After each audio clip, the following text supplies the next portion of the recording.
Halo semuanya, welcome back to my YouTube channel. Nah, di video kali ini aku akan ngebahas soal jerawat lagi. Udah capek pakai nyobain skincare A, skincare B, tapi tuh nggak ngefek dan nggak mempan. Nah, mungkin bisa jadi kamu tuh salah pilih produk karena beda-beda tipe jerawat tuh biasa kadang-kadang suka beda ingredients yang dibutuhkan.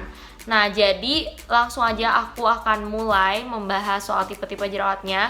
Jadi jerawat itu punya 3 level. Levelnya rendah, ada yang levelnya sedang, dan juga ada yang levelnya berat. Jerawat yang levelnya rendah ini biasa jerawat yang non-inflamasi, komedo putih ataupun komedo hitam. Komedo putih itu biasa disebutnya dengan whitehead ataupun closed komedon, komedo yang mendem. Nah, biasanya untuk jerawat yang tipe yang mild ini, yang jerawat yang tipe ringan, yang level 1 ini, peluang untuk menjadi scarnya itu nggak ada karena memang jerawatnya cukup ringan gitu.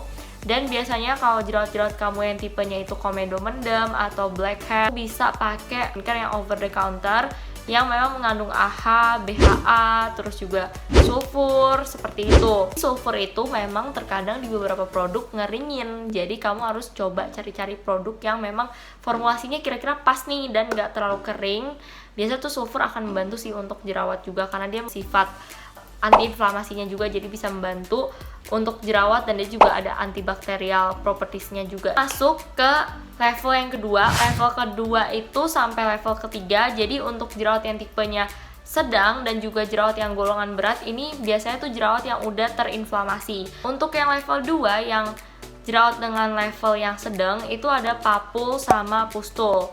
Nah, untuk papul sama pustul sendiri biasanya tuh dikenal dengan nama pimple atau zits, dan biasanya tuh dia peluang untuk menjadi scarnya tuh tergantung seberapa parah dari kondisi jerawat itu sendiri. Treatmentnya itu bisa kalian pakai over the counter products ataupun kalau memang ada beberapa jerawat yang memang bandel banget, kamu bisa pakai retinoid seperti itu, tapi memang itu prescription strength. Jadi untuk jerawat-jerawat yang tipe ini biasanya kombinasi antara OTC produk dengan ya produk-produk yang prescription strength. Masuk ke level yang ketiga. Level yang ketiga itu adalah level kondisi jerawat yang memang udah berat.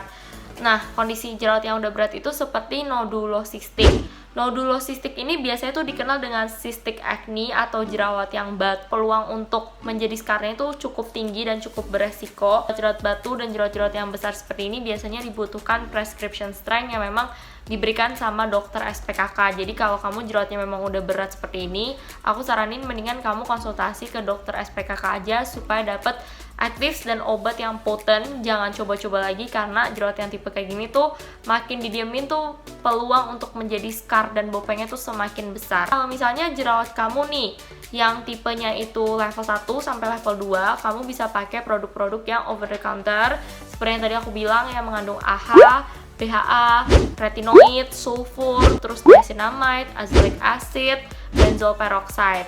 Dan carilah bahan-bahan yang antibakterial seperti yang tadi yang udah aku sebutin, terus juga antiinflamasi dan juga bahan-bahan yang bisa mengontrol minyak dan juga bahan-bahan yang komedolitik. PHA itu kamu bisa pakai salicylic acid. Salicylic acid itu udah banyak banget dijual bebas, jadi kamu bisa cari aja. Tapi seperti yang aku udah bilang, kalau dijual bebas itu memang pasti persentasenya tidak setinggi kalau kamu diresepin dokter. Sementara untuk AHA-nya sendiri, kamu kalau kulitnya sensitif bisa pakai mandelic sama lactic karena dia molekulnya lebih besar, jadi tidak terlalu berpotensi mengiritasi kulit kamu. Tapi kalau kamu yang kulitnya cukup kuat bisa pakai glycolic acid, dan biasanya untuk AHA ini kalau yang dijual bebas itu biasa di bawah 10%. Dan AHA ini dia sifatnya lebih melembabkan kulit, jadi kalau kamu yang kulitnya kering bisa lebih cobain ke AHA. Nah, untuk retinol ini udah beberapa dijual bebas ya, kayak mereknya Avoskin, mereknya Something.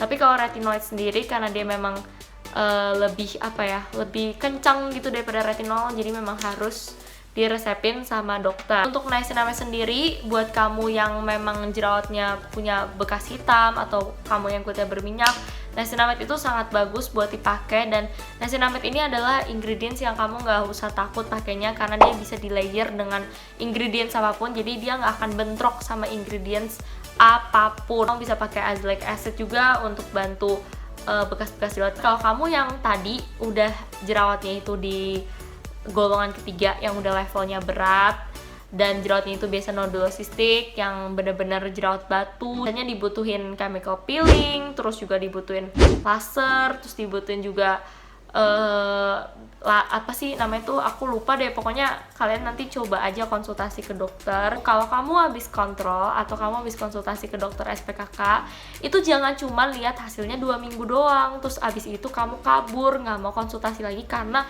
kok kelihatannya belum ada perubahan ya di muka. Sel kulit itu berganti setiap 28 hari sekali, jadi at least kamu tunggulah sekitar 1-3 bulan untuk kelihatan hasilnya, nggak ada yang instan. Nggak, biasanya kalau pakai ingredients yang tadi udah aku sebutin itu memang biasa. Purging itu adalah kondisi dimana jerawat kamu tuh nanti yang di dalam itu akan keluar semuanya sampai akhirnya tuh nanti bersih, dan memang itu harus sabar-sabar aja. Kalau misalnya lagi ke dokter dan jerawatnya lagi dikeluarin semua, itu sabar-sabar aja, bukan berarti nggak cocok, tapi itu ibaratnya tuh lagi detox, lagi dibersihin dari dalam supaya nanti untuk kedepannya tuh jadi jauh lebih bersih dan nggak cepat jerawatan.